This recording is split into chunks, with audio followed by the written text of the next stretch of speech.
حمدا والصلاة والسلام علم الصرف درس نمبر 2۔ جیسا کہ ہم نے عرض کیا تھا کہ ہم کسی کتاب کو متعین نہیں کریں گے، کیونکہ کتابیں فنون کی جو ہیں وہ کامل نہیں ہوتی، کتاب کو کامل بنانا پڑتا ہے۔ تو ہم اپنے مقصد کی ابحاث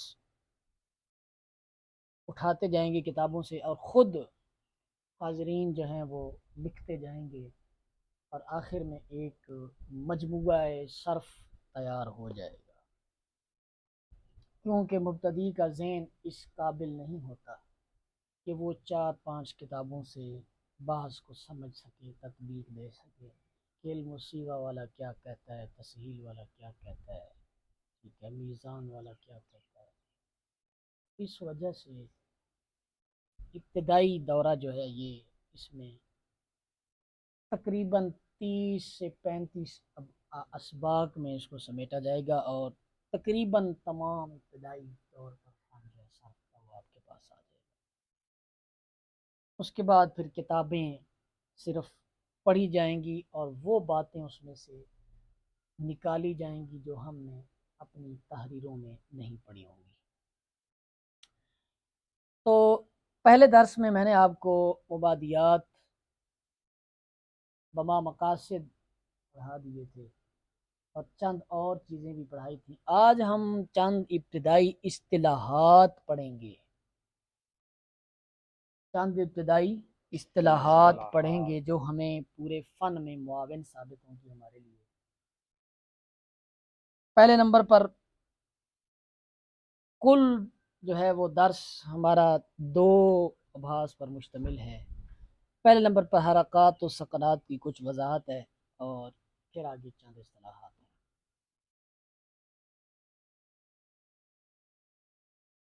ہیں۔ ضمہ، فتحہ اور کسرہ، یہ بولا جاتا ہے عربی میں، آپ جانتے بھی ہیں، لیکن جو بات میں کرنا چاہتا ہوں وہ اور ہے۔ یہ تو آپ تنویر میں وغیرہ وغیرہ پڑھ چکے ہیں، ابتدائی تجوید کے قاعدوں میں بھی۔ ضمہ یعنی پیش، فتحہ یعنی زبر، اور کسرہ یعنی زیر۔ ایک ہے ضمہ، فتحہ، کسرہ، ایک ہے رفع، نصب، جر۔ رفع، نصب، جر، ان میں فرق کیا ہے؟ مختصر سا فرق بتاؤں گا۔ ضمہ، فتحہ، کسرہ،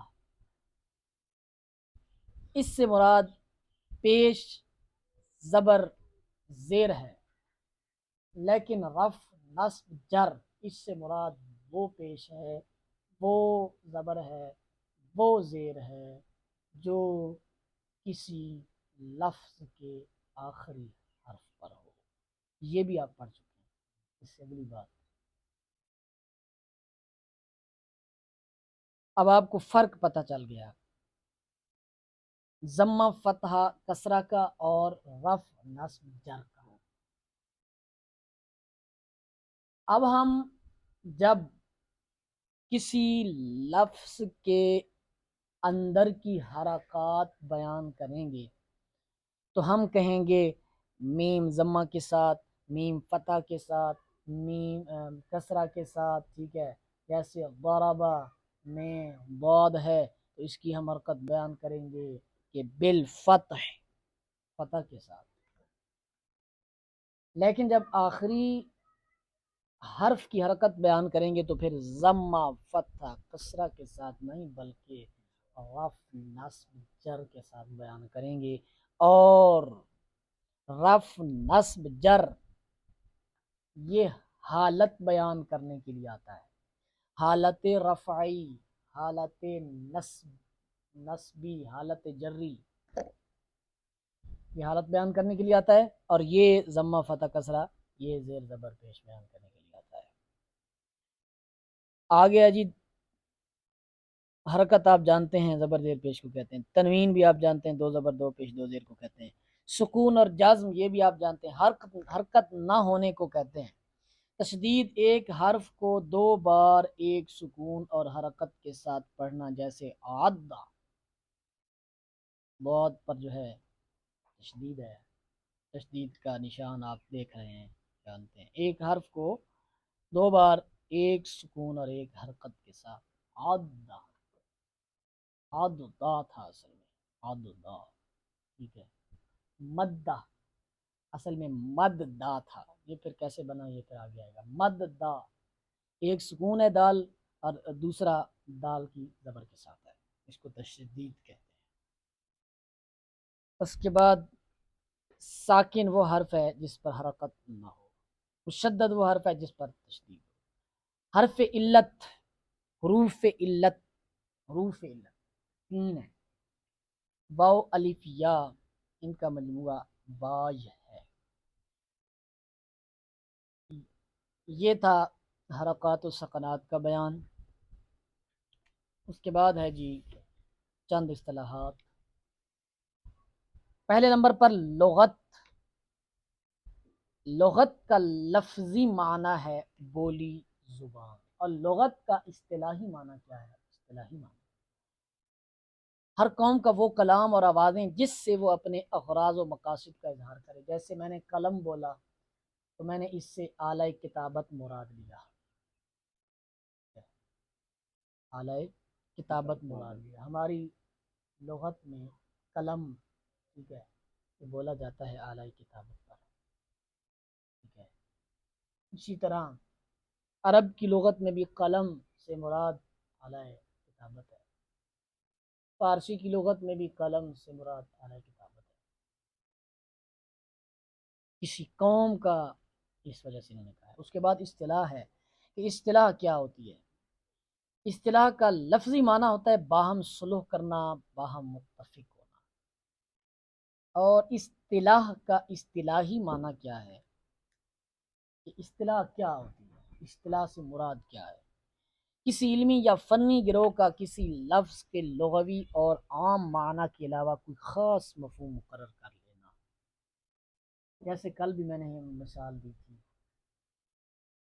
کہ صرف دیکھ لیں، چلو لفظ صرف، صرف کا معنی ہوتا ہے پھیرنا، معنی اس کا ہے پھیرنا، لیکن ہم صرف سے مراد کیا لیتے ہیں؟ وہ فن جس میں جو ہے پہچانا جائے جناب اشتقاق، عدم اشتقاق، اشتقاق کے لحاظ سے وغیرہ وغیرہ ہے، بڑی تعریف ہے، بڑا ایک مفہوم ہے اس کے اندر ہے، تو یہ اس کی اصطلاح ہے۔ اصطلاحی طور پر اس سے مراد کیا ہے؟ معنی، معنی کیا ہوتا ہے؟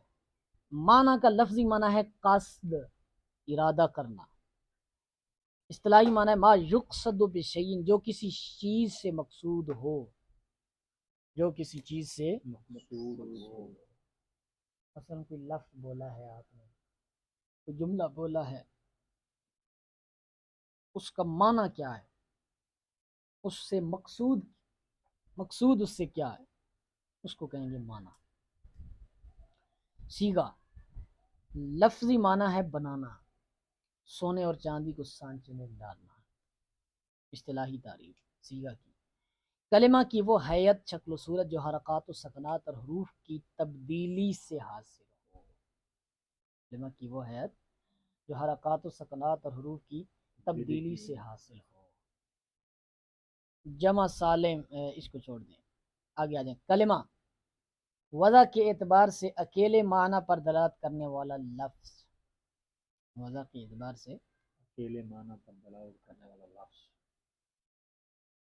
مثلا ضربہ، اس نے مارا، اس ایک مرد نے مارا، یہ اکیلے ایک معنی پر دلالت کیا اس نے۔ زیدن، یہ ایک کلمہ ہے، اس نے ایک ذات زید پر دلالت کیا۔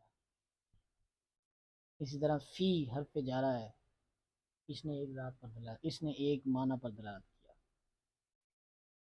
آگے لفظ، زبان سے نکلنے والا کلمہ یا بول اس کو لفظ کہتے ہیں۔ اشتقاق، ایک کلمہ سے دوسرا کلمہ بنانا، مشتق من ہو جس سے بنایا گیا ہو، مشتق جسے بنایا گیا ہو، سیدھی سی بات ہے۔ وہ کلمہ جس سے دوسرا کلمہ بنایا جائے، جیسے یکتبو مشتق من ہو ہے کاتبن کے لیے، کاتبن یکتبو سے بنایا، جیسے فارسی میں آپ نے پڑھا تھا کہ مصدر سے آگے چیزیں بنتی ہیں، مثلا جو ہے آراستن مصدر تھا تو اس سے آگے آپ نے آرایت مضارع بنایا، ٹھیک ہے، یا آراستن سے آراست ماضی کا صیغہ بنایا، ٹھیک ہے۔